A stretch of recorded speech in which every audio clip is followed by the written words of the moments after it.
Triple J, and welcome to Brain Food, where I tell you what's yummy and nutritious for your head. This episode is dedicated to my good friends of the Super Sentai Retro Rangers, John and Robert. Unfortunately, I can't make it to Cottanooga, and I had a great time with you guys at GMX. So, this episode is for you guys. Have a great time, and happy hunting. Do you remember the 80s? I sure do. I grew up during the 80s. I tell you, it was a fantastic time for pop culture, in games and cartoons and music and movies. I tell you, there's been no other time like it, except perhaps the 90s.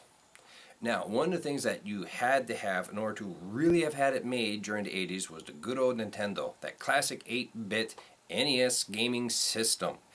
And it came with a plethora of games which are still highly valued even to this day. One of them was Mega Man 2. Now, for some reason, the publishing house Scholastic believed that kids would also like to have books based on popular video games to read, as well as play said video games. While I don't know all the other titles that they released, they did release a number of them. One was even based off of Castlevania 2, Belmont's Quest, Simon Belmont's Quest, I believe it's called. And thus we come to this book, Mega Man 2, which even has the same cover of the artwork from the game box. Now, how to best describe this book? Well, have you ever read a book adaptation of a popular film? This reads very much in that style.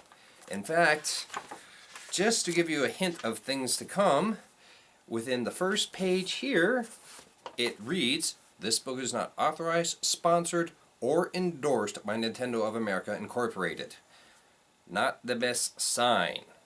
Now, if that wasn't enough of a sign that things aren't really going to go that well with this book, we get to a paragraph within the first chapter in which Dr. Light tells Mega Man just how he's going to defeat Wily this time. "My latest invention," he said proudly, "the Robo-Transometer XZ4000 with cloning capability." How do you clone a robot? And from there things tend to go downhill just a wee bit, as the machine turns Mega Man into a human. Not sure how that happens. There's no mention of roll, and for what I learned in talking with Robert about this, as he actually has a couple copies of the various titles from this line, all they did was give the author this artwork, a brief synopsis of the story within the game, and told him to write whatever. What's more, just about all the robot masters are defeated within a sentence or two, or at the most one or two paragraphs, which are made up of one or two sentences. Here's Mega Man's fight against Metal Man, which everyone knows that you should fight because the metal blades are the most broken weapon in that game or any other Mega Man game since. Metal Man hurled more blades, but this time Mega Man jumped to avoid them and fired back while he was still hovering in the air. Pow! A hit. Metal Man staggered, then regained his balance. But before the robot could shoot more blades, Mega Man fired again, jumped over him, and fired once more. Pow! Blam! Metal Man exploded into a million gears, cogs, and flywheels. Gears, cogs, and flywheels. I'm not even kidding. You think that's bad? When he fights Airman, after he defeats him, he deflates like a balloon. The robot made of metal deflates like a balloon.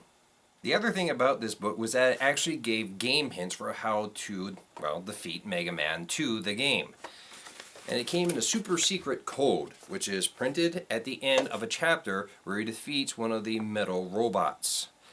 Which is so difficult because you just turn it over and read it. And you get such stunning, valuable hints like, to kill Airman, carefully jump the tornadoes to get close to him. Thanks.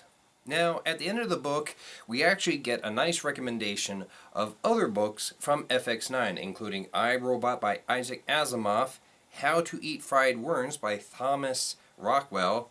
That was another really popular young adult or young children's book during the 80s and 90s, and My Robot Buddy by Alfred Sloat. There's also The Worlds of Power giveaway to a Nintendo Game Boy. The compact video game system. When does it end? Entries must be postmarked by November 5th, 1990. Oh, I think we're a bit behind on that. Overall, this is a really goofy book. Mega Man being turned human, having to drink energy pellets, defeating the robot masters within 1 or 2 sentences. It's just goofy. It makes for a really fun read in that you wonder, wow, I can't believe I actually liked that when I was a kid. I'm not kidding, this has some really corny jokes. After defeating Airman, Mega Man says, always knew you were made up of hot air. Brilliant. But just, if you come across this, I got it for $2 back in 95 or 94. You could probably find this for like 50 cents in whatever bin of a game store that you can find. Just get it. It's a fun little book. You're going to laugh at it. Probably not the way you thought you would laugh at it, but you're going to laugh at it. Well, I'm Triple J, and that's all I got left to say. Take care.